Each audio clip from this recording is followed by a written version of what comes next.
Yassas, and welcome to Greek News Global. I'm John Mangos. In this bulletin, Greece rejects Trump's call for naval assistance. Former NATO chief urges Europe to put politics aside. Greek-American wins Oscar. And an iconic Greek restaurant to close after 70 years.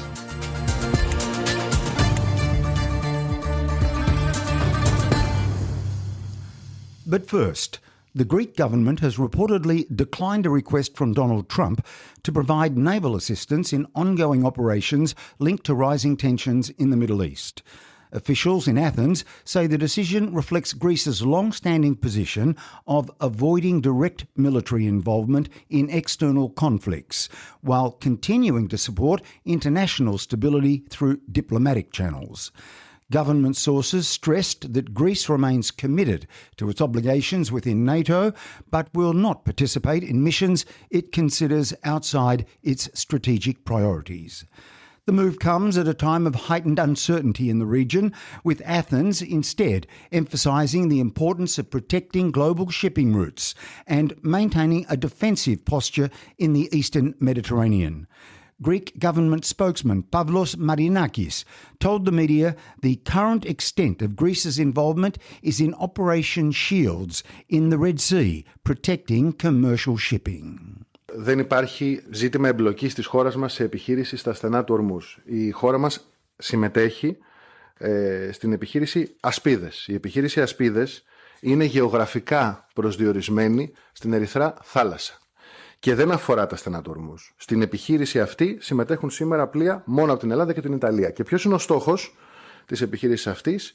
Είναι η φύλαξη, η προστασία των πλοίων. Αυτή είναι η εμπλοκή της Ελλάδας. Former NATO Supreme Allied Commander, US Admiral James Stavridis, has called for European nations to send naval minesweepers to the Strait of Hormuz. Speaking on CNN, the retired admiral emphasised Europe's capability to assist in the clearing of the strait, urging all sides to put politics aside on this issue. The German Navy has very capable minesweepers, as do the British, the French, the Italians, the Spanish. There are good minesweeping capabilities in the NATO alliance, and the Europeans, in my view, ought to send those to the Gulf. Now, we can debate the politics or the approach of the administration, pushing people and calling it a loyalty test, not the right approach. But is there capability there in Europe that could be helpful? Everything from minesweepers to frigates to destroyers to guided missile cruisers? Yes. And you can hear more from Admiral James Stavridis right here on the Ouzo Talk channel from his 2 appearances on the podcast. Greece has approved a major military upgrade worth around €4 billion aimed at strengthening its national defence and modernising its armed forces. The plan includes the acquisition of advanced air and drone defence systems, along with significant upgrades to its fleet of F-16 fighter jets. Government officials say the move is part of a long-term strategy to maintain security and stability in an increasingly uncertain region. The decision comes amid ongoing tensions in the eastern Mediterranean, with Athens keen to ensure it remains prepared, while also continuing to support diplomatic efforts to resolve disputes with neighbouring countries. Greece has secured a rare and deeply emotional archive of photographs showing the final moments of 200 Greek prisoners executed by Nazi forces during the Second World War. The images, which surfaced online after being put up for sale by a Belgian collector, are believed to be the first visual record of the mass execution at Kaisariani in Athens on May 1st, 1944.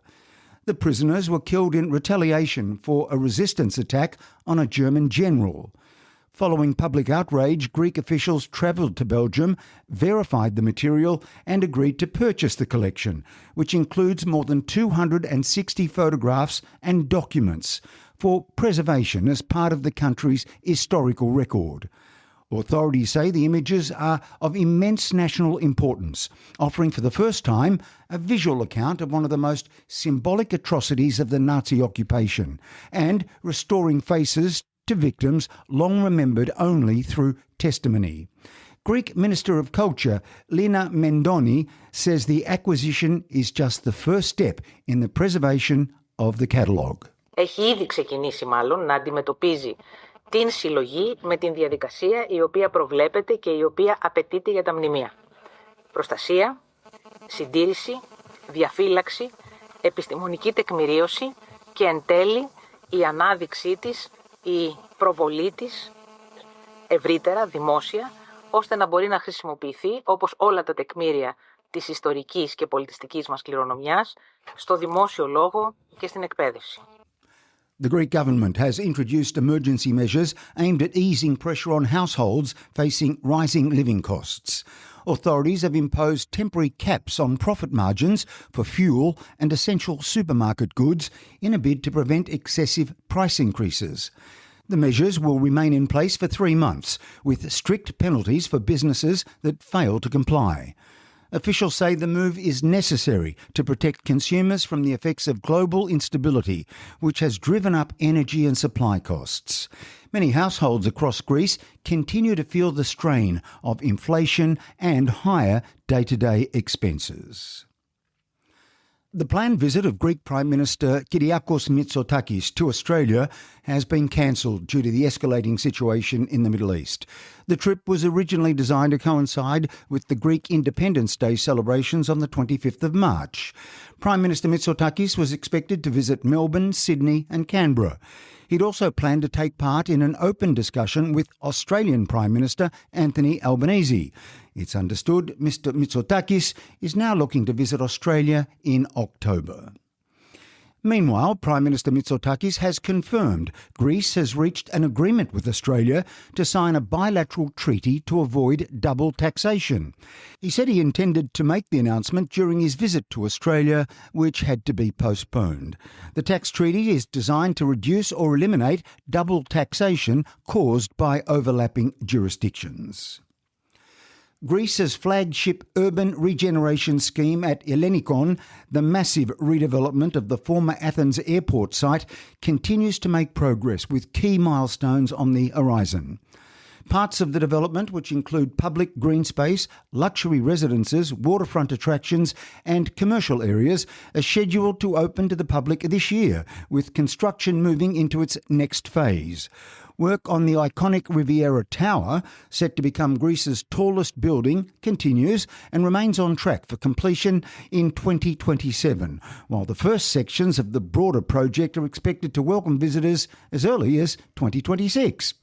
In the real estate market, international interest in Ellenikon's residential offerings remains strong, with buyers from more than 110 countries, including a notable share from the Greek diaspora, snapping up units as part of the development's global appeal. Planners and developers at Ellenikon project will transform a long, unused site into a new urban destination, with parks, homes, offices and leisure spaces, continuing one of Europe's most ambitious regeneration efforts. Greek-American casting director Cassandra Kouloukounis has made history at the Academy Awards, becoming the first ever winner of the new Oscar for Best Casting. Kouloukounis was honoured for her work on One Battle After Another, marking the debut of the category and a major milestone for the industry. A long-time collaborator of director Paul Thomas Anderson, she's worked alongside him for more than 3 decades, casting nearly all of his films. Kouloukounis dedicated her win to all casting directors who have gone before her, in many cases unrecognised. Okay, I have to obviously thank the Academy for even adding this category and for the casting directors that fought tirelessly to make it happen, despite everything in their way. I dedicate this to you and to the casting directors who never got a chance to get up here, who didn't even get a chance to get their name on the movie. So there, for you guys. More than 100 attendees packed the Brighton Hotel in Sydney for the Ouzo Talk podcast's second live debate, focusing on one of Hellenism's most enduring questions, whether Greek identity and orthodoxy are one and the same. Recorded as part of the Greek Festival of Sydney, the discussion brought together academics, a lawyer and a comedian to argue both sides. Dr. Vasili Adrachtas and Vicky Petrakis made the case in favour, while James Arkoudis and comedian Anthony Locascio argued against, framing the issue as a broader exploration of history, culture and diaspora identity. The event drew strong community interest, with Greece's Consul-General in Sydney, Yolios Skemperis, in attendance. Ouzo Talk co-host Tom Skolarikis says the goal was to revive the Greek tradition of open dialogue in a meaningful contemporary setting. Look, debate and argument are really part of our Greek heritage and DNA, and we've always wrestled openly with big questions as Greeks about identity, faith, philosophy, culture, and really this forum as a podcast allows us to recreate and honour that in a new and meaningful way. Now more than ever, it's important to have this type of forum, and we were really impressed and really pleased, I guess, about how people engage in such a thoughtful and respectful way, and we really look forward to putting on more of these in the future. A new fragment of the Parthenon marbles has been discovered on the seabed at the wreck of Lord Elgin's ship the Mentor. Greek archaeologists uncovered the small marble piece off the island of Kythera, identifying it as a decorative guta, matching known measurements from the Parthenon. It's the first sculptural element recovered from the wreck in more than 200 years, directly linking the vessel to the looted antiquities it was carrying. The Mentor, owned by Lord Elgin, sank in 1802 while transporting the marbles. Most were salvaged at the time, but this fragment remained hidden for more than 2 centuries. The discovery is expected to reignite debate over the sculptures, many of which are still held in the British Museum. New research is shedding light on where Greece stands on some of Europe's most debated moral issues. And the results have shown a nation divided between tradition and change. A major Pew Research Centre survey of 30,000 people across the continent finds Greeks are split on social trust, with 55% viewing their fellow citizens as morally good and 44% disagreeing. On abortion, Greece reflects a strong religious divide. Around a third of Christians say it's morally unacceptable, compared with almost no non-believers, though a broader majority still leans towards acceptance. Attitudes towards homosexuality also highlight an east-west gap. About 30% of Greeks consider it morally unacceptable, one of the highest rates in Europe, but 7 in 10 say it is acceptable or not a moral issue. Greece stands out most on so-called vices, with the majority viewing pornography as immoral and around 70% opposing gambling. Overall, the findings position Greece as one of Europe's more socially conservative voices, balancing modern European values with deep-rooted tradition. Greek police have dismantled a major people smuggling ring accused of bringing hundreds of migrants into the country on fraudulent work visas. Authorities on the island of Crete arrested 21 suspects, including the alleged ringleader. 16 are Greek nationals and 5 are Pakistani, with more than 200,000 euros in cash seized. Investigators say the group charged up to 10,000 euros per person using fake job offers in regions including Athens to secure visas. Migrants were then allegedly forced to pay back the debt in monthly instalments. Police believe the operation had been running since 2024, generating around 5 million euros. A 4.1 magnitude earthquake has struck the Epirus region of northwestern Greece. The epicentre was located 13 kilometres northeast of Agia Kyriaki in the Ioannina region, with a focal depth of around 11.9 kilometres. The earthquake was felt in Ioannina and parts of Thesprotia, with residents reporting mild to moderate shaking. This event forms part of the ongoing seismic sequence in Epirus, which began with a stronger 5.3 magnitude earthquake in early March near Rhodotopi. A case of the highly contagious livestock foot and mouth disease has been confirmed on a cattle farm on the eastern Aegean island of Lesbos. The outbreak does not affect humans, but can be disastrous to farming. It's the first confirmed outbreak of the disease hitting cattle. The news comes amid widespread destruction caused to the sheep and goat farming sector, where nearly 500,000 animals have been culled over the past year due to the sheep and goat pox epidemic. All livestock on the farm in Lesbos susceptible to the disease will be culled and all dairy products destroyed. To sporting news now, and Real Madrid are reportedly preparing a major move for one of Greece's most exciting young talents, 18-year-old midfielder Konstantinos Karetsas. The Belgium-born playmaker, currently impressing with KRC Genk, has emerged as one of Europe's most coveted teenage prospects and has attracted attention from several top clubs. According to Spanish reports, Real Madrid are ready to pursue a transfer that could be worth around €50 million as they look to secure young stars for their long-term future. Karetsas' rapid rise this season, including standout performances in Belgium's top division and recognition as a rising star, has fueled speculation that he's ready for a big step in his career. Should the move materialise, it would mark one of the most significant deals involving a Greek player in recent years, and could see a new generation of Greek football talent develop under the spotlight at one of world football's most renowned clubs. And Greek-American mixed martial artist Valandi Atsis will step into the cage for the biggest fight of his career when he makes his Professional Fighters League debut in Chicago on the 11th of April. Atsis, who is known as 300, enters the fight with an impressive 9-1 professional record, establishing himself as one of the Midwest's rising MMA prospects. Raised in Merrillville, Indiana, Atsis grew up in a hard-working Greek-American family that had a restaurant in nearby Michigan City, Indiana.